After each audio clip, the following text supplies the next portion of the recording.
2025 में लॉक लेने का सोच रहे हो, मगर गूगल, यूट्यूब एंड रेडिट ये सब जगह पे एक ही चीज़ देखने के बाद तुम भी बहुत ही ज़्यादा परेशान हो। एंड उस चीज़ का नाम है मदरबोर्ड, मदरबोर्ड, मदरबोर्ड। एंड परेशान हो भी क्यों ना, कोई यूट्यूब पे बता रहा है इसका मदरबोर्ड डेड हो गया है, तो कोई बता रहा है इसका बैटरी बैकअप अच्छा नहीं है, तो कोई बता रहा है कि अगर तुम ट्रिपल ए गेम खेलने जा रहे हो तो 170 वाट चार्जर से तो काम नहीं चलने वाला। एंड कोई कोई तो ये भी वीडियो बना रहा है कि 230 वाट चार्जर कैसे तुम क्लेम कर सकते हो। एंड ये सब कुछ देखने के बाद एज ए कंज्यूमर तुम्हारे दिमाग में भी बहुत सारे क्वेश्चंस आएंगे कि क्या ये लैपटॉप सच में वर्थ इट है 2025 में, क्या हमें सच में इसे लेना चाहिए। तो बिल्कुल भी चिंता मत करो, उस रीजन के लिए तो इस वीडियो को क्लिक किया है तुमने। देखो, इस वीडियो को टोटल 4 फैक्टर्स में मैंने डिवाइड किया है, जिसमें से तीसरा एंड चौथा वाला फैक्टर सबसे ज्यादा इंपॉर्टेंट है, तो मिस मत करना। मगर एक सेकंड, प्लीज़ स्किप मत करो किसी भी पार्ट को, ठीक है, क्योंकि ये मेरा पहला यूट्यूब वीडियो है। तो चलो बिना किसी देरी के वीडियो को स्टार्ट करते हैं। तो सबसे पहले बात करते हैं डिज़ाइन एंड बिल्ड क्वालिटी से।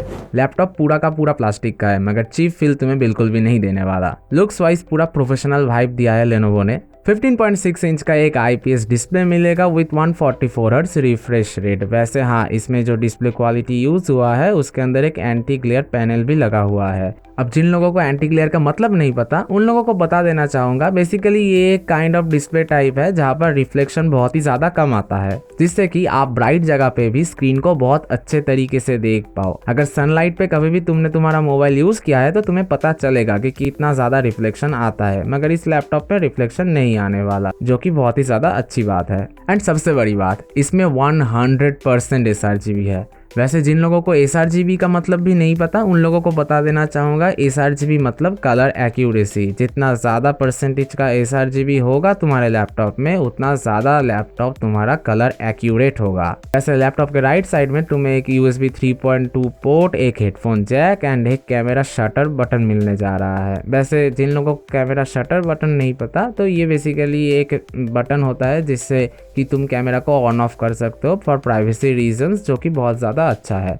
एंड लैपटॉप के पीछे की साइड में तुम्हें एक Ethernet port, 2 USB 3.2 port and एक HDMI 2.1 केबल मिलेगा। हाँ, ऑब्वियसली चार्जिंग पोर्ट तो है वहाँ पर। एंड दोनों साइड में तुम्हें 2 वेंट मिलने जा रहा है, एंड इसके बारे में बात करेंगे नेक्स्ट टॉपिक पे। वैसे लैपटॉप का लेफ्ट साइड पूरा क्लीन है, कोई भी पोर्ट तुम्हें वहाँ पर नहीं देखने को मिलेगा। एंड भाई, अगर तुम इनके वेबसाइट को ओपन करोगे तो तुम्हें हज़ारों लॉक मिल जाएंगे, मतलब लिटरली हज़ारों। हर एक प्राइस पॉइंट में तुम्हें लॉक मिलेगा। i5 12 generation, 13 generation, 14 generation, Ryzen का 5000 सीरीज, 7000 सीरीज, जितने CPUs तुम्हें मार्केट में मिलते हैं वो सारे CPUs लॉक में थोक दिया है लेनोवो ने। एंड हाँ, ऑब्वियसली RTX 2050 से लेके RTX 4060 तक मिलेगा। वैसे मेरे पास i5 का HX वेरिएंट है, RTX 3050 वाला। हाँ, आई नो कोकेन सीरीज लिखने की जरूरत नहीं है कमेंट सेक्शन पे। अब लैपटॉप हर टाइम तुम चार्जिंग पे लगा के तो यूज़ नहीं करोगे। आई नो तुम में से बहुत सारे लोग कॉलेज स्टूडेंट हो या फिर ऑफिस में काम करते हो, तो ऑब्वियसली तुम लोगों को ऑफिस या कॉलेज में ले जाना पड़ेगा लैपटॉप, एंड वहाँ पर तुम चार्जिंग पे लगा के यूज़ नहीं कर पाओगे, बैटरी पे यूज़ करना पड़ेगा। एंड इस चीज़ के लिए स्टार्ट करते हैं हमारा नेक्स्ट टॉपिक, जो कि है बैटरी बैकअप। 60 वाट आवर का तुम्हें एक बैटरी मिलेगा, जो कि डिसेंट है इस प्राइस पॉइंट में। ऑलमोस्ट सारे ब्रांड इसी टाइप का वाट आवर का बैटरी उनके लैपटॉप में देते हैं। अब देखो, एक चीज़ ध्यान से सुनना, इस लैपटॉप से अच्छे बैटरी बैकअप एक्सपेक्ट करना एंड तुम्हारे एक्स को लॉयल साबित करना, दोनों सेम चीज़ है। समझ जाओ। मैक्स टू मैक्स में 2 घंटे का बैटरी बैकअप देगा अगर नॉर्मल यूज़ कर रहे हो तो। एंड नॉर्मल यूज़ से मेरा मतलब है नॉर्मल ब्राउजिंग यूट्यूब पे या फिर सिनेमा अगर देख रहे हो तो। एंड हाँ, अगर 3, 3.5 या फिर 4 घंटे का बैटरी बैकअप चाहते हो तो फिर तुम्हें नेट ऑफ करके यूज़ करना पड़ेगा। आई मीन वाईफाई से डिस्कनेक्ट करके इसको यूज़ करना पड़ेगा, तब जाके तुम्हें 4 से 5 घंटे का बैटरी बैकअप मिलेगा। बाकी 90% ऑफ द टाइम मैं तो चार्जिंग पे लगा के ही यूज़ करता हूँ, तो मुझे उतना ज़्यादा प्रॉब्लम नहीं आता। अगर तुम एक कॉलेज स्टूडेंट हो एंड तुम्हारे कॉलेज पे तुम ऐसा नहीं कर सकते, तुम्हें ऑन बैटरी ही यूज़ करना पड़ेगा कॉलेज पे, देन मैं कहूँगा कि तुम इंटेल वेरिएंट को अवॉइड करो, क्योंकि ऑब्वियसली इंटेल वेरिएंट में ही तुम्हें HX मिलेगा। राइजन को देख सकते हो क्योंकि राइजन में HS है, एंड राइजन इंटेल से थोड़ा सा कम पावर हंग्री है। इसलिए राइजन तुम्हें अच्छा बैटरी बैकअप देगा compare to the Intel version. And एक लैपटॉप अच्छा बैटरी बैकअप देगा कि नहीं वो तो बात की बात है। अगर उस लैपटॉप का मदरबोर्ड ही डेड हो जाए तो लैपटॉप लेने का ही क्या फ़ायदा, मतलब क्या करोगे बैटरी बैकअप दे के। तो इसलिए बात करते हैं हम हमारे नेक्स्ट टॉपिक के बारे में, जो कि है मदरबोर्ड इशू। मगर एक सेकंड, हमें पता ही नहीं था इस लैपटॉप का मदरबोर्ड डेड हो रहा है, वो तो खरीदने के बाद पता चला। खैर, अब जब खरीद लिया है तो लैपटॉप यूज़ तो ऑब्वियसली करना पड़ेगा, तो इसलिए इसके बाद हमने शुरू किया रिसर्च। एंड 5 महीने के लगातार रिसर्च करने के बाद फाइनली इस वीडियो में मैं तुम लोगों को यही चीज़ के बारे में बताऊंगा कि क्या क्या मेरे को जानने को मिला इस 5 महीने में, एंड मेरा यूज़र एक्सपीरियंस ऑब्वियसली क्या था लेनोवो के साथ। अगर कंप्लीटली कन्फर्म हो कि लॉक ही लेने वाले हो तो एक चीज़ मैं तुम्हें ऑब्वियसली सजेस्ट करूंगा कि इंटेल का 13 एंड 14 जनरेशन को कम्प्लीटली अवॉइड करो। अब ये मैं ऑब्वियसली क्यों कह रहा हूँ, इसके पीछे इंटेल एंड लेनोवो दोनों का हाथ है। इंटेल का 13 जेन एंड 14 जेन ऑलरेडी अपने इंस्टेबिलिटी इशू के कारण बहुत ही ज़्यादा सफ़र कर रहा है एंड लोग गाली भी दे रहे हैं। And I don't know why Indian YouTubers ने अभी तक इसके बारे में कुछ भी नहीं कहा, मगर फॉरेन यूट्यूबर्स ने तो भर भर के वीडियो बनाए इस चीज़ को लेके। अगर मेरे ऊपर ट्रस्ट नहीं होता तो यूट्यूब पे जाके सिंपल सर्च करो Intel 13 and 14 gen CPU issue, तुम्हें पूरा वीडियो मिल जाएगा जहाँ पर लोग बोल रहे हैं कि उनका CPU में बहुत ही ज़्यादा इशू आ रहा है। तो इसलिए मैं बोल रहा हूँ 13 एंड 14 जनरेशन को अवॉइड करो एंड इंटेल को जितना जल्दी हो सके इस इशू को फिक्स करना चाहिए। एंड लेनोवो का गलती मैंने क्यों कहा, क्योंकि लेनोवो ने एक गलती बहुत ज़्यादा किया चीप मदरबोर्ड दे के। एक्चुअली लेनोवो ने जिस क्वालिटी का मदरबोर्ड यूज़ किया है वो मदरबोर्ड कैपेबल ही नहीं है इस अनस्टेबल CPU को हैंडल करने के लिए। May be that is the reason क्यों तुम्हें 13 एंड 14 जनरेशन के लैपटॉप में बहुत ज़्यादा मदरबोर्ड डेड इशू के केसेस मिलेंगे compare to the 12 gen and Ryzen series. And अगर तुम्हारे पास 13 एंड 14 जनरेशन का लॉक है तो लिखने की ज़रूरत नहीं है कमेंट सेक्शन पे कि मेरा मदरबोर्ड डेड नहीं हुआ। मैंने कहा 70% केस में डेड हो रहा है। तुम बहुत ही ज़्यादा लकी हो कि तुम्हारा मदरबोर्ड डेड नहीं हुआ। तो बेस्ट ऑफ लक एंड अच्छे से अपने लैपटॉप को यूज़ करो। एंड अब बात करते हैं इंटेल के 12 जनरेशन के बारे में। देखो 2023 में लेनोवो ने जो इंटेल 12 जनरेशन के लैपटॉप को निकाला था लॉक वर्जन में, उन सारे के अंदर मदरबोर्ड इशू देखने को तुम्हें मिलेगा। एंड उसका पूरा का पूरा रीज़न लेनोवो के ऊपर ही गया, क्योंकि लेनोवो ने बहुत ही ज़्यादा चीप मदरबोर्ड यूज़ किया था। खैर 2024 में इन लोगों ने इस इशू को फिक्स कर दिया, इसलिए 2024 के मॉडल में तुम्हें 12 जनरेशन का मदरबोर्ड डेड नहीं देखने को मिलेगा अगर तुम अगस्त के बाद का ले रहे हो तो, क्योंकि लेनोवो ने अगस्त के बाद से जो लैपटॉप्स मैन्युफैक्चर किए, अगस्त या फिर जून या फिर जुलाई के बाद से जो भी लैपटॉप्स लेनोवो ने मैन्युफैक्चर किए लॉक सीरीज़ में विथ 12 जनरेशन, उस सीरीज़ के अंदर उन्होंने अच्छे मदरबोर्ड इंप्लीमेंट किया जो कि बहुत ही ज़्यादा अच्छा कैपेबल है 12 जनरेशन को हैंडल करने के लिए। इसलिए अगर तुम 12 जनरेशन ले रहे हो तो ऑब्वियसली इस मैन्युफैक्चरिंग डेट को देखने के बाद ही लेना कि जून या फिर जुलाई के बाद का मैन्युफैक्चर है कि नहीं। एंड अगर अगस्त के बाद का है तो बहुत ज़्यादा अच्छा है एंड हाईली चांस है कि तुम्हारा मदरबोर्ड डेट बिल्कुल भी नहीं होने जा रहा। एंड मेरे पास ऑब्वियसली लेनोवो का 12 जनरेशन है जो अगस्त के बाद का है। एंड लगातार 5 महीने इस लैपटॉप को यूज करने के बाद I can definitely say it is a complete beast with no issue at all. Same goes for Ryzen variant.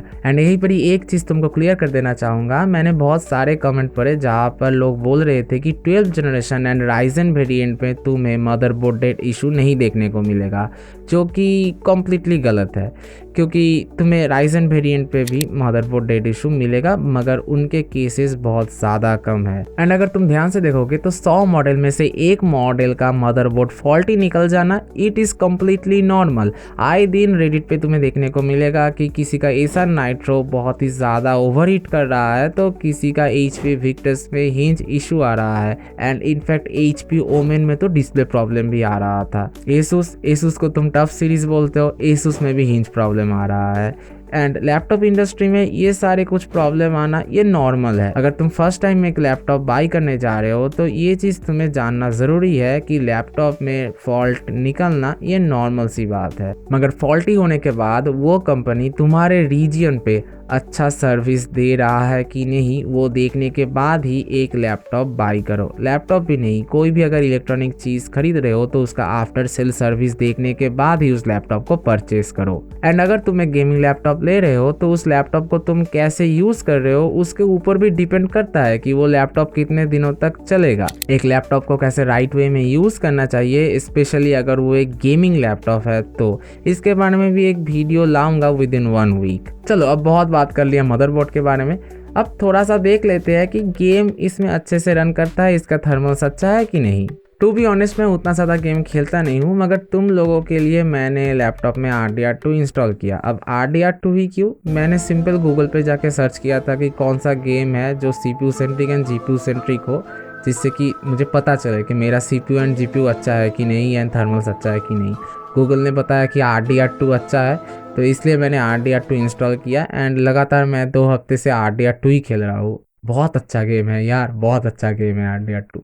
खैर ऑफ टॉपिक में मत जाते हैं, ऑन टॉपिक पे आते हैं। अब स्क्रीन तुम्हारे सामने है, देखो CPU का टेम्परेचर 62 डिग्री एंड GPU का टेम्परेचर 68 से 70 डिग्री के बीच आ रहा है, जो कि मुझे लगता है बहुत ही ज़्यादा अच्छा है। And for your kind information, मैं मेरे लैपटॉप में कोई भी थर्मल पेस्ट यूज़ नहीं कर रहा, मैंने CPU को अंडर वोल्ट भी नहीं किया है। एंड अभी विंटर का टाइम है, और अगर तुम इस वीडियो को गर्मी में देख रहे हो तो 10 डिग्री ऐड कर लेना। बाकी अगर तुम यूट्यूब पे 13 एंड 14 जनरेशन का थर्मल्स देखोगे तो तुम्हें टेम्परेचर थोड़ा सा हायर साइड देखने को मिलेगा, बिकॉज ऑफ अनस्टेबिलिटी रीज़न मैंने तुम्हें बता दिया है मदरबोर्ड सेक्शन पे। अब अगर हेवी AAA गेम इस लैपटॉप में खेलने जा रहे हो तो 170 वाट से तो तुम्हारा काम नहीं चलेगा, उसके लिए तुम्हें 230 वाट का चार्जर चाहिए। अब तुम कमेंट सेक्शन पे लिखने जा रहे हो कि मेरे पास तो नहीं है 230 वाट चार्जर, कैसे क्लेम करूँ? सिंपल सा बता दे रहा हूँ, सुन लो। उनको कॉल करो, उनको कॉल करके बताओ तुम्हारा इशू क्या है एंड तुम्हारे लैपटॉप में बैटरी ड्रेन तुम्हें देखने को मिल रहा है। ऑब्वियसली बात है, वो पहले तो तुम्हें बताएंगे कि बायोस अपडेट करो, ये करो वो करो, एंड तुम उनके बात सुन के कर लेना वो सब कुछ। एंड ये करने के बाद अगर उन लोगों ने तुम्हें चार्जर दे दिया तो यू आर बहुत ही ज़्यादा लकी हो, और अगर वो नहीं दे रहे, वो लोग बोल रहे हैं कि सर ये कम्प्लीटली नॉर्मल है, तो ओके बोल के कॉल को रख दो। अगेन नेक्स्ट डे तुम उनको कॉल करो, फिर से बताओ, एक नया एजेंट कॉल पकड़ेगा। थोड़ा सा ज़िद्दी बनो एंड 1 हफ्ते या फिर 2 हफ्ते के स्ट्रगल के बाद आई थिंक तुम्हें 230 वाट चार्जर मिल जाएगा। मैंने टोटल 5 दिन लगातार लेनोवो को कॉल किया एंड 5 दिन के लगातार कॉल करने के बाद जो लास्ट एजेंट था उसने फाइनली मेरा 230 वाट चार्जर अवेल कर दिया। एंड यस, अभी मेरे पास 230 वाट चार्जर है। एंड और एक टिप तो मैं देना चाहूँगा, उनको कॉल करने के बाद ये बिल्कुल भी मत बताना कि तुम्हें 230 वाट चार्जर चाहिए। अगर ये बोलोगे तो वो कभी भी तुम्हें नहीं देने वाले। सिंपल उन्हें बताना बार बार कॉल करके कि तुम्हें बैटरी ड्रेन इशू आ रहा है एंड तुम्हें जितना जल्दी हो सके इस चीज़ को फिक्स करना होगा। तो अगर यहाँ तक वीडियो को पूरा देख लिया है तो कुछ सजेशन मैं तुम्हें देना चाहूँगा एंड ध्यान से इस चीज़ को सुनो, ठीक है। पहली बात, पैसा तुम खर्च करने वाले हो लैपटॉप के ऊपर, तो किसी भी यूट्यूबर को ब्लाइंडली ट्रस्ट मत करो, इवन मेरे को भी मत करो। एक लैपटॉप या फिर कोई भी इलेक्ट्रॉनिक चीज़ खरीदने से पहले प्रॉपर रिसर्च करो उसके बारे में, फिर उस चीज़ को खरीदो, ठीक है। एंड अगर तुम्हारा लैपटॉप कभी भी ख़राब भी होता है तो उसका पूरा जिम्मेदारी तुम्हारे ऊपर होगा, कोई यूट्यूबर तुम्हें बचाने नहीं आने वाला। इसलिए मैंने कहा पूरा रिसर्च करो, फिर उस लैपटॉप को बाई करो। एंड इसी के साथ आज की इस वीडियो को मैं यहीं पर ही एंड करता हूँ। मैं मिलता हूँ तुमसे नेक्स्ट वीडियो में। Tech Sensei signing of.